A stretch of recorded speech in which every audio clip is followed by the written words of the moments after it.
بسم اللہ الرحمن الرحیم. ڈیئر فرینڈز، السلام علیکم. سب سے پہلے تو آپ جانتے ہیں کہ یہ کتنا پاک اور بابرکت مہینہ ہے ربیع الاول کا، جس میں آمد ہے نبی کریم حضرت محمد مصطفیٰ صلی اللہ علیہ وسلم کی، اور جن کی آمد کی خوشی میں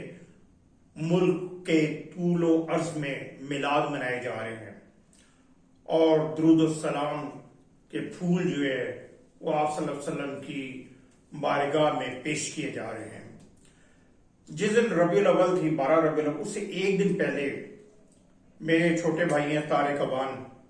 اور رشتے میں میرے بھتیجے ہی لگتے ہیں، شہزاد ملک ایڈوکیٹ.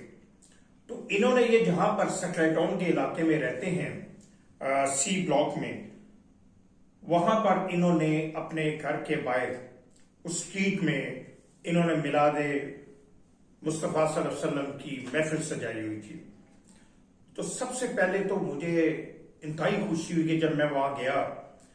اور اس علاقے بڑے اچھے گھر بنے ہوئے ہیں وہاں پر، اور ہر گھر کے آگے چراغاں ہوا تھا، اور وہاں پر بچوں میں، بڑوں میں، بوڑھوں میں، خواتین میں جو وہاں پر ایک میں نے خوشی دیکھی کہ جیسے واقعی لوگ عید منا رہے ہیں. وہاں پر سب سے اچھی بات یہ ہوئی کہ وہاں پر علماء کرام کا بیان بھی تھا، نعت خوانی بھی تھی، اور پھر محفل سما قوالی کا بڑا اچھا اہتمام کیا گیا وہاں پر، اور بڑا وسیع لنگر انہوں نے وہاں پہ لوگوں میں تقسیم کیا، اور لوگوں کی بہت بڑی تعداد وہاں پر آئی ہوئی تھی. تو I'm sorry کہ وہ ویڈیو میرے پاس نہیں، وغیرہ میں آپ سے شیئر کرتا، لیکن مزہ آ گیا. اور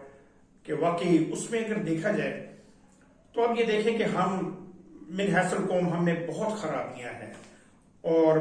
ہم گناہگار سے لوگ ہیں، اور بس اللہ ہمیں معاف کرے. لیکن شاید ایک بات طے ہے کہ اس قوم میں جب حضور صلی اللہ علیہ وسلم کا نام آتا ہے تو ہر کوئی اس کی نگاہیں محبت اور پیار سے جھک جاتی ہیں. شاید یہی وجہ ہے کہ جب بھی کوئی مشکل وقت آتا ہے اور اللہ تعالیٰ ہمیں آخرکار اس مشکل وقت میں سے نکال دیتے ہیں. اور ایمان ہے کہ اس وقت جو پاکستان کی تاریخ کا سب سے مشکل وقت ہماری قوم کے اوپر آیا ہوا ہے، یہ بھی انشاءاللہ دن ٹل جائیں گے،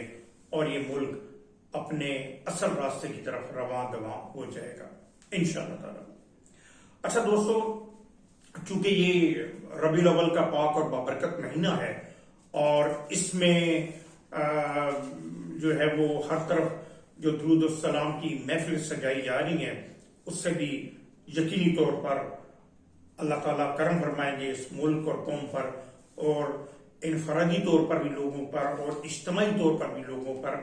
اس کی برکتیں نازل ہو رہی ہوں گی، اور انشاءاللہ تعالیٰ ہوتی رہیں گی. اچھا، پچھلے دنوں میں ایک جب کچھ پڑھتا رہتا ہوں، موقع ملتا ہے،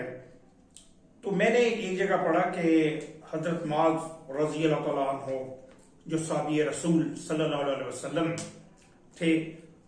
آپ نے ایک دفعہ آپ صلی اللہ علیہ وسلم سے، جس کا مفہوم یہ کہ آپ نے فرمایا کہ یا رسول اللہ صلی اللہ علیہ وسلم آپ نصیحت کیجیے. تو آپ نے جو چند ایک نصیحتیں ان کو حضرت معاذ رضی اللہ تعالیٰ عنہ کو کی، تو وہ میں نے پڑھی، اور تو میں نے سوچا کہ آپ سے بھی شیئر کی جائیں، اور آپ سے بھی درخواست ہے کہ جو اچھی چیزیں آپ کو ملیں، آپ میرے اس چینل پہ میرا پاکستان بائی صفدر روان اس پہ ضرور شیئر کیا کریں. اور دوبارہ میں آپ سے کہوں گا کہ چونکہ دس از یور چینل، تو آپ اس کو سبسکرائب کریں، اور تاکہ اس میں ہم زیادہ باتیں پاکستان کی کرتے ہیں، اپنی باتیں کرتے ہیں، تو اس لیے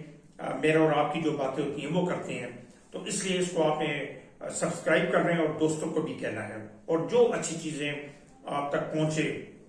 وہ آپ اس چینل کے ذریعے آپ مجھ تک بھی پہنچائیں، تاکہ میں بھی ان سے مستفید ہو سکوں، اور ان کو مزید لوگوں تک پہنچا سکیں. تو آپ صلی اللہ علیہ وسلم نے حضرت معاذ رضی اللہ عنہ کو جو نصیحتیں فرمائی، وہ چند ایک ہیں، اللہ اس میں کمی بیشی معاف فرمائے، لیکن ان کا جو مفہوم ہے وہ میں آپ سے بیان کرتا ہوں. اللہ تعالیٰ، آپ صلی اللہ علیہ وسلم نے فرمایا کہ اللہ تعالیٰ کے ساتھ کسی کو شریک نہ کرنا،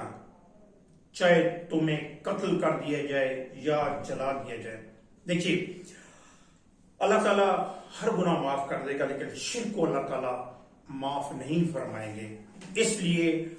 شرک سے بڑی سختی کے ساتھ منع کیا گیا، اور آپ صلی اللہ علیہ وسلم نے یہ نصیحت فرمائی کہ کبھی بھی اللہ کے ساتھ کسی کو شریک نہ کرنا، اور یہاں تک کہ چاہے تمہیں قتل کر دیا جائے یا جلا دیا جائے۔ یعنی اتنا کہ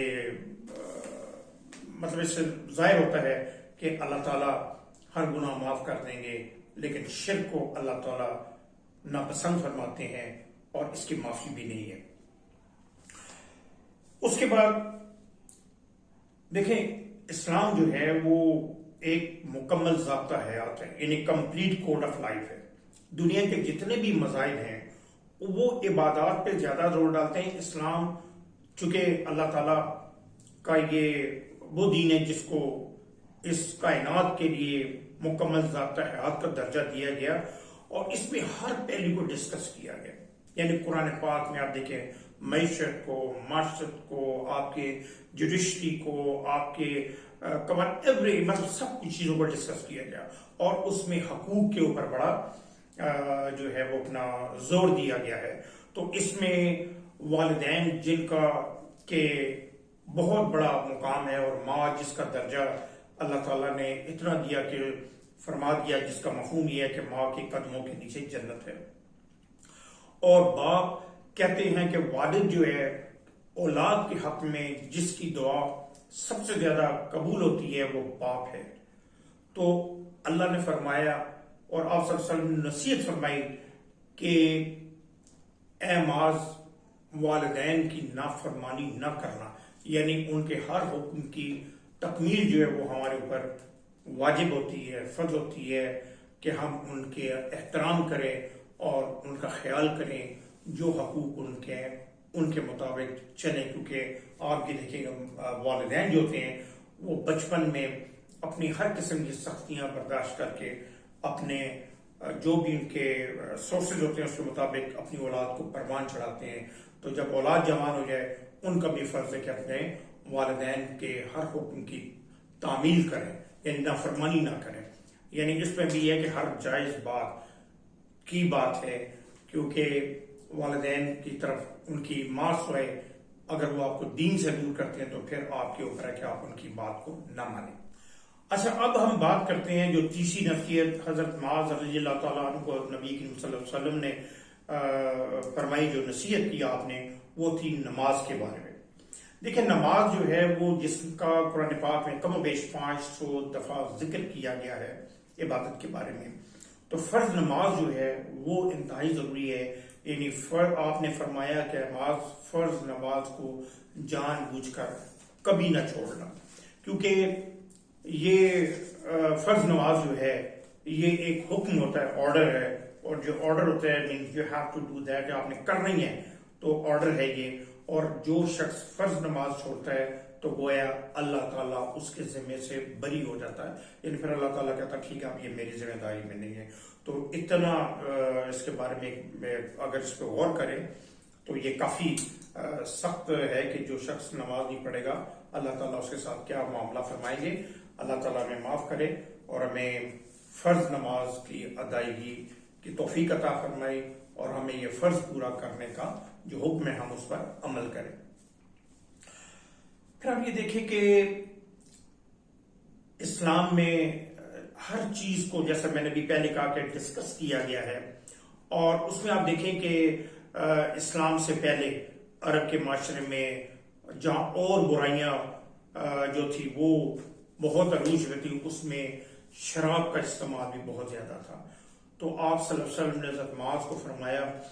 کہ شراب نہ پینا، کیونکہ جب انسان شراب پیتا ہے تو پھر اس میں اچھائی اور برائی کی کوئی تمیز نہیں رہتی، اچھائی کی تمیز نہیں رہتا وہ تو، کیونکہ جو شراب جو ہے وہ یہ سب سے بڑی شر کی جڑ اور برائی کی جڑ جو ہے وہ شراب ہی ہے۔ جب انسان شراب پیتا ہے تو وہ اپنے ہوش و حواس کھو بیٹھتا ہے اور وہ برائی کی طرف جاتا ہے۔ تو آپ نے نصیحت فرمائی حضرت معاذ رضی اللہ تعالیٰ عنہ کہ شراب نہ پینا۔ پھر اسی طرح چونکہ اللہ مان وہ جو اگلی نصیحت آپ صلی اللہ علیہ وسلم نے فرمائی حضرت معاذ کو، وہ یہ تھی کہ اللہ تعالیٰ کے حکم کو بجا لانا، کیونکہ اللہ مالک اور خالق ہے، اور یہ کائنات جو ہے، جو جس کی حدود کہاں سے شروع ہوتی ہیں کہاں ختم ہوتی ہیں، یہ اللہ ہی بہتر جانتا ہے۔ تو جب وہ خالق اور مالک ہے اور اس کے حکم کے بغیر ایک سوکھا پتا بھی جو ہے وہ اپنی جگہ سے نہیں ہل سکتا، اور وہی ہے جو زمین کی ساتویں تہ میں ایک پتھر کے اندر ایک کیڑے کو بے رزق عطا کرتا ہے، تو اس کی نافرمانی جو ہے وہ کتنا بڑا گناہ ہے۔ تو نافرمانی جو ہے اس کو سختی سے منع کیا گیا، اور آپ صلی اللہ علیہ وسلم نے نصیحت فرمائی کہ اللہ تعالیٰ کی نافرمانی سے بچنا، کیونکہ جو اللہ تعالیٰ کی نافرمانی کرتا ہے اس پر اللہ کا قہر نازل ہوتا ہے۔ اور آج کے اگر جو حالات ہمارے ملک کے ہیں، آپ دیکھیں کہ جب پاکستان بنا تھا تو ہم نے بھی اللہ سے ایک وعدہ کیا تھا کہ اللہ جب آپ یہ ملک بنائیں گے، آپ ہمیں ملک دیں گے، تو یہ کہ لا الہ الا اللہ کا جو ہے وہ نفاذ ہوگا، اللہ کا جو قانون ہے اس کو رائج کیا جائے گا۔ لیکن تھوڑے ہی عرصے میں ہم اپنا سب بھول گئے اور اللہ سے نافرمانی کی، اور اس کا نتیجہ آج تک ہم بھگت رہے ہیں۔ اور سب سے بڑا وہ کہ 71 میں آپ دیکھیں ہمارا ملک بھی، آدھا ملک ہم سے ٹوٹ گیا۔ آج دن کوئی نہ کوئی پریشانیاں ہمارے اوپر آتی ہیں، کبھی سیلاب آ جاتی ہے، کبھی زلزلہ آتا ہے، کبھی ہمارے ملک میں اناج کی کمی ہوتی ہے، کبھی زر مبادلہ کے ذخائر کم ہو جاتے ہیں، بیماریاں آ جاتی ہیں۔ تو یہ اللہ کا قہر ہی ہے۔ اگر ہم اللہ کا جو ہم نے اللہ سے وعدہ کیا تھا، جس کی نافرمانی ہم کر رہے ہیں، اگر اس نافرمانی کو چھوڑ دیں اور ہم اس وعدے کی طرف چلے جائیں، تو میرا ایمان ہے کہ انشاءاللہ تعالی نہ صرف پاکستان اس منزل کی طرف رواں دواں ہو جائے گا جس کے لیے ہم نے اس کی جدوجہد کی تھی، بلکہ انشاءاللہ دنیا میں بھی ہمارا نام ہوگا، ملک کا بھی اور قوم کا بھی۔ تو نافرمانی جو ہے اس کا خمیازہ کتنا ہے وہ ہم بھگت رہے ہیں، پریکٹیکلی ہمارے اور آپ کے سامنے ہے۔ اللہ ہمارے گناہوں کو معاف فرمائے اور ہمیں سیدھے راستے پر چلنے کی توفیق عطا فرمائے۔ اب جناب اس کے ساتھ جو ایک سب سے بڑی بات ہے کہ اسلام جو ہے ایک پریکٹیکل دین ہے، اور اس میں آپ یہ دیکھیں کہ اسلام میں جہاں اور چیزوں کا بڑا حکم ہے، اس میں جہاد پر بہت زیادہ زور دیا گیا ہے۔ جہاد کا مطلب یہ ہے کہ اللہ کے حکم کے مطابق آگے بڑھنا، جس کا مفہوم یہ ہے، اور اس میں صرف یہ نہیں کہ آپ نے لڑنا ہے، بلکہ برائی کے خلاف کھڑے ہو جانا، آواز اٹھانا، یہ بھی جہاد ہے۔ تو آپ صلی اللہ علیہ وسلم نے حضرت معاذ کو نصیحت فرمائی کہ معاذ، جب جہاد کا وقت ہو، لڑائی ہو، تو جب تم لڑنے کے لیے اللہ کے حکم کے مطابق آ گیا ہو تو پھر وہاں سے بھاگنا نہیں ہے، چاہے تمہارے سارے ساتھی قتل کر دیا جائیں یا شہید ہو جائیں، مر جائیں، لیکن آپ نے اس وقت میدان نہیں چھوڑنا ہے۔ یعنی جہاد میں اتنا زیادہ زور دیا گیا اور اتنی اس کی اہمیت جو ہے وہ بیان کی گئی ہے۔ پھر آپ یہ دیکھیں کہ جیسا کہ دوبارہ میں یہ کروں کہ اسلام جو ہے وہ کمپلیٹ کوڈ آف لائف ہے، اور اس میں ہر چیز کو ڈسکس کیا گیا، اور پھر اس میں آپ یہ دیکھیں کہ طب نبی، جب تک ہم اس کو اپنایا ہم لوگوں نے، تو لوگوں کی صحت بھی رہی اور طویل عمر بھی لوگ رہے، کیونکہ طب نبی کے مطابق جب آپ صلی اللہ علیہ وسلم کے فرمان کے مطابق ہم نے اپنی زندگی کو ڈالا، تو لوگ بھی، قوم بھی اور مسلمان بھی صحت مند رہے اور دنیا میں حکومت کرتے رہے۔ تو اس کے حوالے سے یہ ہے کہ آپ صلی اللہ علیہ وسلم نے فرمایا، حضرت معاذ کو یہ نصیحت فرمائی کہ اگر خدا نخواستہ کسی جگہ کوئی وبا پھیل جائے تو وہاں سے آپ نے بھاگنا نہیں ہے، وہیں پہ رہنا ہے۔ وہ اس لیے بھی کہ کیونکہ اگر وہاں سے شفٹ ہو کر آپ کسی اور جگہ جائیں گے تو وہ بیماری ان علاقوں میں بھی پھیل جائے گی، تو وہیں پہ آپ رہیں گے تو وہیں اس کا علاج نکل آئے گا، تو اس سے وہ بیماری دور ہو جائے گی، لوگ صحتیاب ہوں گے، اور وہ بیماری وہ وبا جو ہے فردر آگے وہ نہیں پھیلے گی۔ تو آپ یہ دیکھیں کہ ہم کتنے خوش قسمت ہیں کہ ہمیں ایک ایک چیز جو ہے قرآن سے حاصل ہوتی ہے، اور نبی کریم صلی اللہ علیہ وسلم کے ارشادات سے، آپ کی نصیحتوں سے ہمیں حاصل ہوتی ہے، لیکن ہم اس پہ عمل نہیں کر رہے۔ جب تک عمل کرتے رہے تب تک ہم موج میں رہے مسلمان بھی، جب اس سے ہٹ کے تو پھر دنیا میں بھی ذلیل و رسوائی ہو گئے ہیں، اللہ ہمیں معاف فرمائے۔ اور پھر اس طرح اب یہ دیکھیں کہ اسلام نے جو ہے وہ ایک خاندان کی اہمیت پر کتنا زور دیا ہے۔ اس میں خاندان میں جو فیملی ہوتی ہے اس میں والدین ہیں، بہن بھائی ہیں، بیوی بچے ہیں، تو آپ صلی اللہ علیہ وسلم نے اس کا مفہوم یہ ہے کہ آپ نے حضرت معاذ رضی اللہ تعالیٰ عنہ کو نصیحت فرمائی کہ معاذ اپنے گھر والوں پر اپنی استطاعت کے مطابق، اپنی طاقت کے مطابق خرچ کرو، یعنی جو اس میں یہ ہے کہ جو اللہ نے آپ کو وسائل دیے ہیں اس کے مطابق آپ اپنے بیوی بچوں کے اوپر بھرپور خرچ کریں، کیونکہ ایز اے میل جو ہے وہ ذمہ داری ہوتی ہے کہ اپنے بیوی بچوں کے اوپر خرچ کیا جائے، جو آپ کے وسائل ہیں اس کے مطابق کریں۔ یعنی اگر آپ کے پاس وسائل زیادہ اور آپ نہیں خرچ کر رہے تو آپ زیادتی کر رہے ہیں، اور اگر آپ کے وسائل اتنے نہیں ہیں اور ان سے ہٹ کے آپ اوپر جا کر کرتے ہیں تو وہ بھی، اس سے بھی منع فرمایا گیا ہے۔ تو جو اللہ نے آپ کو استطاعت دی ہے، آپ کو طاقت دی ہے، آپ اپنے فیملی پہ اس کو خرچ کریں، اپنے بیوی بچوں پہ خرچ کریں۔ تو یہ وہ چند ایک باتیں تھی جو میں نے پڑھی، تو میں نے کہا کہ آپ لوگوں سے بھی شیئر کر دوں، اور آپ لوگوں سے بھی درخواست ہے